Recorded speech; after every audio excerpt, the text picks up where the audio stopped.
कहानी की शुरुआत में हम जॉन और रिकी नाम के बाप बेटे को देखते हैं जो कि एक टाइम ट्रैवल मशीन बनाने की कोशिश कर रहे होते हैं। ये दोनों मशीन को स्टार्ट करते हैं और उसकी टेस्टिंग करने लगते हैं, मगर मशीन बंद हो जाती है। जॉन मशीन को फिर से ऑन करने के लिए कहता है, लेकिन मशीन फिर बंद पड़ जाती है और कई बार ऐसे करने पर भी मशीन काम नहीं करती। रिकी कहता है कि मैंने पहले ही कहा था, यह टाइम ट्रैवल सिर्फ फिल्मों में होता है, असल ज़िंदगी में ऐसा कुछ भी नहीं होता। जिस पर जॉन उससे कहता है कि मैं इस मशीन को एक दिन ज़रूर बना के दिखाऊंगा। ये दोनों इस मशीन में कई सालों से काम कर रहे होते हैं। तभी वहाँ एक सूअर आ जाता है। रिकी उस सूअर को देखकर कहता है कि शायद ये बीमार है। जिसके बाद रिकी अपने स्कूटर में उसके लिए दवा लेने जाता है। वहाँ पहुँचने पर वह अपनी दोस्त ओलिविया से मिलता है। अब वो उससे बातें कर ही रहा होता है, तभी उसे जॉन का कॉल आता है और वो रिकी से कुछ और सामान लाने को कहता है। फिर रिकी अपना स्कूटर वहीं खड़ा करके सामान लेने जाता है। कुछ देर बाद रिकी जब सामान लेकर बाहर आता है तो वो देखता है कि उसका स्कूटर कोई चोरी करके ले जाता है।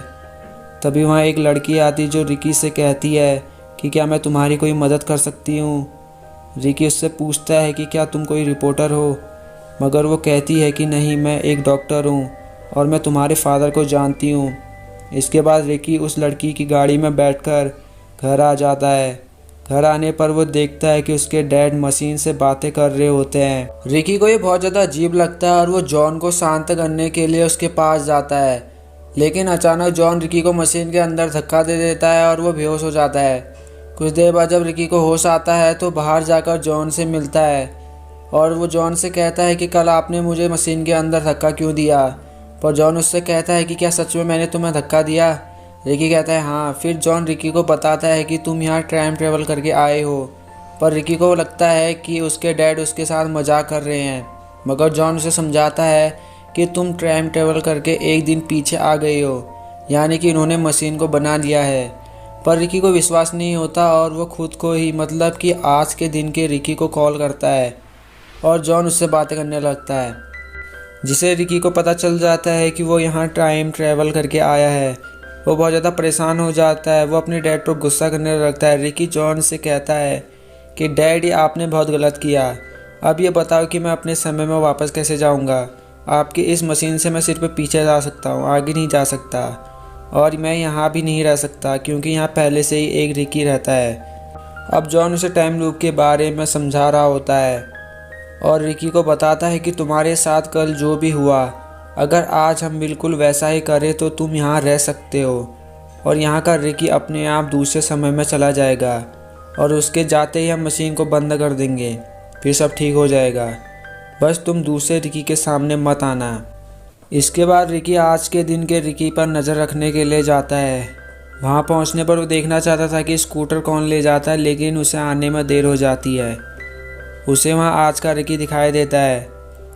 वो उसी लड़की के कार में बैठकर घर आ जाता है। अब पिछले दिन वाला रिकी उस लड़की के कार को चेक करने लगता है और उसे वहाँ एक डायरी मिलती है जिसमें टाइम ट्रैवल की जानकारी लिखी हुई थी। रिकी को समझ में नहीं आता है कि इस लड़की को इस बारे में कैसे पता चल गया।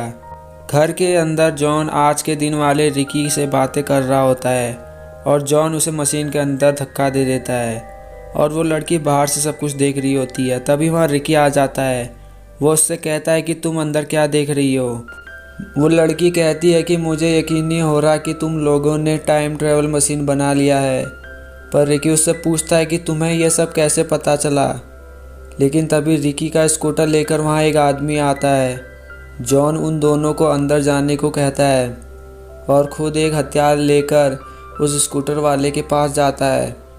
घर के अंदर रिकी उस लड़की से पूछता है कि तुम्हें ये सब कैसे पता चला। ये सारी बातें तो मुझे आज ही पता चली हैं। लड़की रिकी से कहती है, क्या तुमने मेरी डायरी देख ली। रिकी कहता है कि हाँ, मैंने देख ली। अब बताओ कि तुम कौन हो। वो लड़की उसे बताती है कि मैं तुम्हारी मदद के लिए आई हूँ, तुम्ही ने मुझे बुलाया था और जो बातें डायरी में लिखी हैं वो सभी भी तुमने ही मुझे बताई हैं। तभी बाहर से जॉन की आवाज़ आती है और रिकी उसे ढूंढने के लिए जाता है, लेकिन पीछे से कोई रिकी पर हमला कर देता है और रिकी को बेहोश हो जाता है।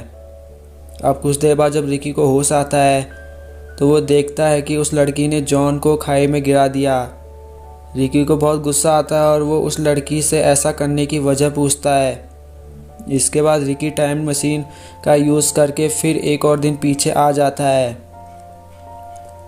अब इस टाइमलाइन में 3 रिकी हो जाते हैं। पहला रिकी जो स्कूटर में दवा लेने जाता है, दूसरा रिकी उसके पीछे जाएगा और तीसरा रिकी अभी आया है। वो अपने डैड के सामने जाता है। उसके डैड रिकी से कहते हैं कि तुम यहाँ क्यों आए। रिकी कहता है कि ये सब आपकी वजह से हो रहा है और मैं आपकी जान बचाने के लिए आया हूँ। इसके बाद रिकी अपने डैड को आज होने वाली सभी बातें बताता है और अपने कपड़े बदलकर पहले और दूसरे रिकी को देखने के लिए जाता है। पहले वो वहाँ उसी लड़की से मिलता है जो कि एक डॉक्टर होती है। रिकी उसे टाइम मशीन की सारी बातें बताता है और डॉक्टर सारी बातों को अपनी डायरी में लिखती है। कुछ देर बाद रिकी उस पहले रिकी को देख रहा होता है, मगर काफ़ी देर बाद भी उसका स्कूटर कोई नहीं ले जाता। टाइमलाइन सही से चले इसलिए तीसरा रिकी उस स्कूटर को चोरी करके ले जाता है और पीछे से रिकी चिल्लाते हुए आता है और वो डॉक्टर वहाँ आती है और वो फिर से वही सब कुछ होने लगता है। घर आने पर पहले की तरह ही जॉन रिकी को मशीन के अंदर डाल देता है और कुछ देर बाद वो आदमी स्कूटर लेके आता है जो कि रिकी ही था और टाइमलाइन सही करने के लिए आया था। जॉन उन दोनों को घर के अंदर भेज देता है और तीसरे रिकी के पास आकर उससे पूछता है कि आगे क्या करना है। रिकी और जॉन दीवार के पीछे छिप जाते हैं। रिकी जॉन से कहता है कि तुम दूसरे रिकी को बाहर बुलाओ और जब वो बाहर आएगा तब तुम उसे चोट मार के बेहोश कर देना। इसके बाद जॉन दूसरे रिकी को बाहर बुलाता है और उसे बेहोश कर देता है।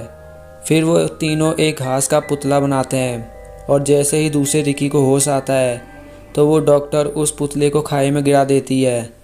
वहाँ बहुत ज़्यादा अंधेरा होने की वजह से दूसरे रिकी को अच्छी तरह से दिखाई नहीं देता और उसे लगता है कि डॉक्टर ने जॉन को खाई में गिरा दिया।